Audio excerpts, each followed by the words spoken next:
So, today's submission is a multifaceted analysis compiling diplomatic statements, battlefield reports, and intelligence on Kremlin stability during the ongoing Russia-Ukraine conflict in May 2026. Right. And to dive right in, reconciling the glaring contradictions between diplomatic rhetoric and battlefield realities will significantly deepen the overall analysis. Yeah, because right now, the submission kind of just places official Kremlin claims, like statements emphasizing ceasefire efforts and, an impending end to the war. Right alongside raw data of extreme kinetic escalation.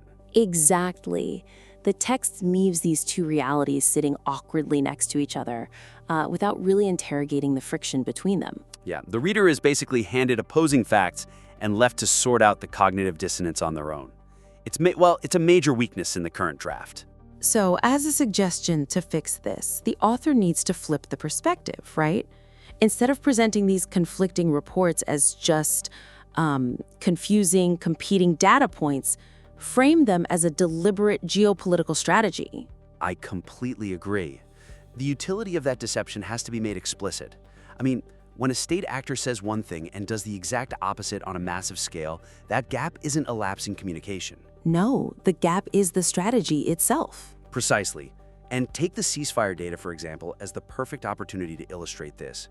The author should directly contrast the official claims that the conflict is wrapping up with the reality of the 23,802 reported ceasefire violations. And that was over just a few days, right? Yeah, exactly. You take those diplomatic sound bites and you just smash them right up against the devastating strike on Kyiv that killed 24 people. Or, the massive drone blitz on the Ryazan oil refinery. Right. When you explicitly link the diplomatic claim of peace to the immediate physical reality of a refinery burning to the ground, you show the reader the actual mechanics of modern informational warfare. It's almost like watching a split-screen broadcast, Like one screen shows statesmen calmly discussing peace treaties, Yeah. while the other shows a visceral 3D-printed drone war. We really need the writer to step in as the director in the control room here, I love that analogy. pointing out to the audience that the peace talks on Channel 1 are specifically designed to distract from the drone strikes on Channel 2. A split screen is exactly right. And another way to direct that broadcast is to contrast the varying narratives around prisoner exchanges. Oh, yeah, the Trump proposal. Right. The text mentions Putin's statement claiming Ukraine completely ignored Donald Trump's proposed 1,000 prisoner swap. But then later in the document, we see the data detailing the actual UAE-mediated exchange of 205 soldiers that took place on May 15th. But because those events are isolated in totally different sections, the impact is just lost. Exactly. The suggestion here is to bring them together to demonstrate how narratives of victimhood and diplomatic isolation are actively manufactured. So the rejection of the 1,000 prisoner swap is leveraged to paint the adversary as unreasonable. While the quiet 205 soldier exchange reveals that back-channel negotiations are still fully functional, when it serves a practical military purpose. Right. And honestly, this framing completely shifts how we interact with the academic data the author has compiled too, especially regarding the prolonged high-intensity warfare and the staggering, 1.34 million reported casualties? Yeah, 1.34 million. That casualty figure is the anchor of truth needed to expose the fragility of the diplomatic rhetoric. If we look at this from the perspective of systemic exhaustion, the narrative of an ending war takes on a totally different meaning. Because if a state has suffered over 1 million casualties and is bogged down in an asymmetric drone escalation it just cannot contain, claiming the war is ending isn't a reflection of objective reality. It's a reflection of severe internal anxiety. Exactly. The state projects a facade of inevitable victory or imminent peace to prevent domestic morale from collapsing under the weight of those casualties. So the author should use the academic casualty data to prove that the diplomatic rhetoric is a symptom of exhaustion, not a statement of fact. Which, that massive casualty count isn't just a battlefield statistic. It's a political liability that brings us directly to the physical reality of the Kremlin leadership right now. Absolutely. When you have over 1 million dead, paranoia isn't just a psychological quirk, it's a survival requirement. highlighting the internal friction and regime security risks within the Kremlin offers a powerful lens to interpret the recently scaled-back national events. Yeah, and the weakness here is that the submission catalogs several isolated incidents in this area: the leader's swollen and fatigued appearance, the highly muted Victory Day parade. The intelligence rumors of a potential coup, yeah? Right. But it stops short of synthesizing them into a cohesive assessment of the regime's structural vulnerability. Right now, it just reads as a list of interesting yet completely disconnected situational observations. I mean, I can see the intent behind including the details about his health and physical appearance, but I gotta play devil's advocate here. Is there a risk that focusing on physical traits like a swollen face leans too heavily into tabloid speculation? That's a fair concern. It just feels like we might be distracting the reader with rumors of illness rather than focusing on the actual mechanics of state power, you know? How can the writer anchor these physical observations in structural, institutional instability? Well, the suggestion is that we avoid the tabloid trap by connecting the micro-level security protocols directly to macro-level institutional pressures. Okay, make it symptomatic. Exactly. The physical security measures and visible fatigue must be treated as symptoms of institutional decay. A regime under severe internal stress manifests that stress physically. So let's apply that to the specific intelligence about the Tomb of the Unknown Soldier. The text notes the decision to ride in an armored vehicle instead of walking that short distance, and kind of just frames it around general Ukrainian drone threats. Right, which is a missed opportunity. We can elevate this by specifically linking the armored vehicle to the intelligence reports citing a strict cell phone ban for staff and deep fears of an elite-backed assassination. Because walking that route is a long-standing performative tradition, right? It's designed to project strength and invulnerability. Yeah. So choosing an armored car for a ceremonial, highly controlled environment signals that the internal threat assessment now outweighs the propaganda value of projecting strength. Oh, wow. So suddenly, the armored vehicle isn't just a precaution against a stray drone. No, it's a physical manifestation of a leader who no longer trusts his own inner circle. And the cell phone ban just further corroborates this. Right. You don't ban devices among your closest staff because of a frontline enemy. Exactly. You do it because you fear the people standing right next to you might leak your coordinates to a rival faction. That's fascinating. That takes the physical artifact, the armored car, and uses it to tell a story about profound institutional paranoia. The state's monopoly on violence is clearly fractured. Which brings us to the psychological hangover of the Wagner Mutiny and the potential displacement of figures like Sergei Shoigu. The text mentions these elements independently, but they really need to be woven together into this same tapestry of paranoia. Yeah, because Prigozhin's march toward Moscow shattered the illusion of regime invulnerability. And that memory doesn't just fade, you know? Not at all. So combine that recent historical trauma with the shifting of key loyalists like Shoigu. When you are moving the people who control the levers of defense, you are actively destabilizing the traditional power structures. So the heightened security and the deeply muted Victory Day parade make perfect sense when viewed through this lens. Precisely. The regime isn't just anticipating a threat from the outside. It is actively anticipating internal fracture. So the scaled-back parade is a calculated attempt to minimize the gathering of armed formations in the capital. Yes, because the leadership is no longer certain who those formations ultimately answer to. That makes so much sense, and we absolutely must factor in the financial engine driving this internal friction. The texts give us incredible data points, right? Like a $135 billion defense budget. The rapid depletion of the National Wealth Fund. Yeah, and all of this yielding a meager 0.6% economic growth.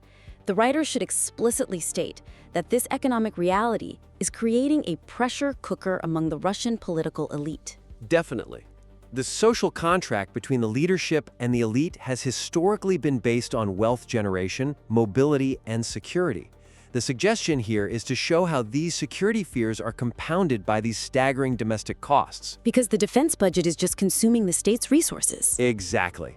The wealth fund is vanishing, and the elite are seeing their assets evaporate or become trapped. So the muted Victory Day parade, therefore, isn't just about saving resources or hiding a lack of equipment. It's about trying to project control in a system that is financially and politically redlining. Right, The elite are paying the price for a grinding war of attrition, and that financial pain is the exact catalyst that turns institutional paranoia into an actionable coup threat. Which means that internal elite fragility doesn't exist in a vacuum.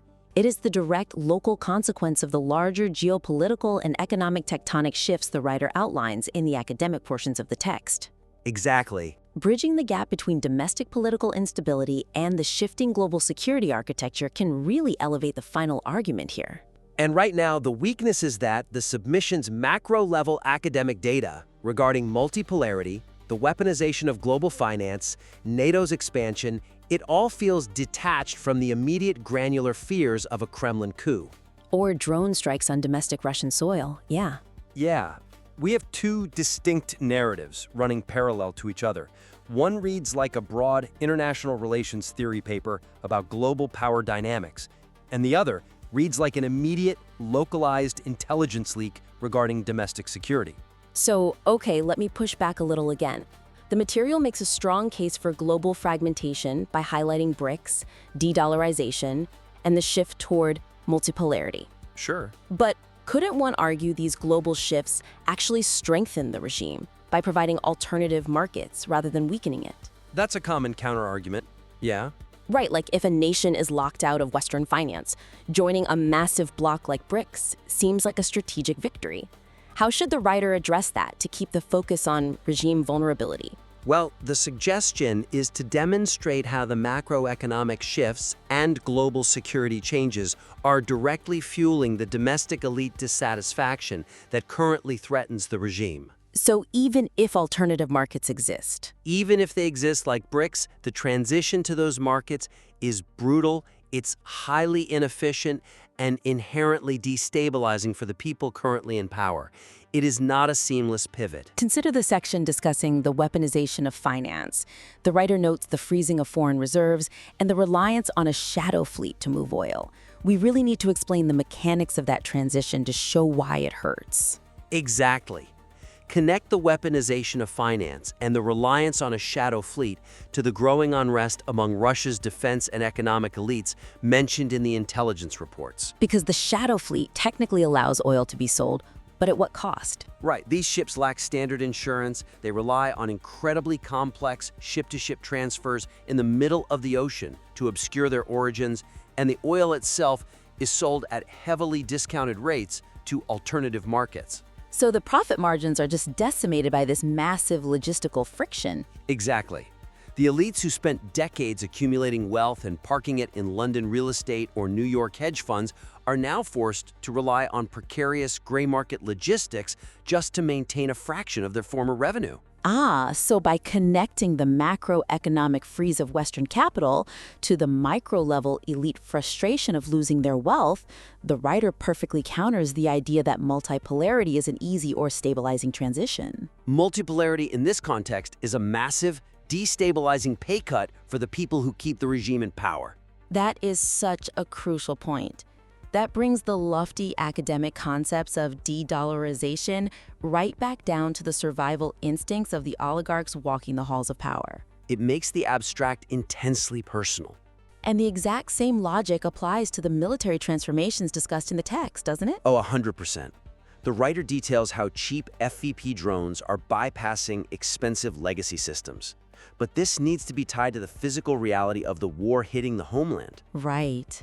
The suggestion is to detail how these drones hitting the Ryazan and Krasnodar refineries physically bring the cost of this globally isolating war straight to the doorsteps of the Russian elite. Yeah, because a $500 3D printed drone isn't just circumventing traditional radar horizons. No, it is destroying a multi-million-dollar distillation column. And when a refinery goes offline, it stays offline for months because the replacement parts are heavily sanctioned due to the shifting global security architecture. Because a refinery isn't just a military target, it's a critical economic asset burning. It represents a massive loss of revenue for an oligarch. And a loss of tax income for the state. Right.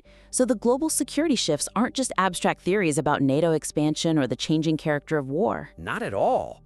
They result in a highly tangible scenario where a cheap piece of asymmetric technology bypasses a legacy air defense system to wipe out an elite's primary source of income. So by drawing that direct line, the writer shows how global asymmetric warfare heightens the very coup anxieties and regime instability we discussed earlier. Exactly. The macro-level shifts in warfare and finance are directly creating the micro-level conditions for a palace coup. The global and the domestic are locked in a vicious feedback loop. Yes, and the text needs to highlight that loop explicitly to achieve its full impact. Okay, well, to wrap up, this critique emphasizes 3 main actionable takeaways to elevate this material. First, use the glaring contradictions between diplomatic peace claims and kinetic battlefield data as a structural tool to expose strategic anxiety, rather than merely listing them as confusing data points. Let the split-screen reality show the mechanics of deception. Exactly. Second, synthesize the isolated rumors of Kremlin paranoia, health issues, and security lockdowns into a comprehensive assessment of structural regime stability. Show how physical security measures are symptoms of profound institutional decay. Right. And finally, draw a direct, causal line between the massive global economic shifts, like the shadow fleet and asymmetric drone warfare, and the domestic elite pressures threatening the leadership. We highly encourage the listener to implement these editorial lenses and submit their revised work for a future critique. Because the foundational research compiled in this submission is truly impressive. By weaving these threads together, identifying the causality, and explaining the mechanisms behind the data, the analysis will transform from a collection of facts into an incredibly potent geopolitical assessment. Yeah, when you successfully connect those dots, you don't just show the reader the shattered pieces of glass on the floor. You show them the exact mechanics of the pressure wave that caused the window to break in the first place.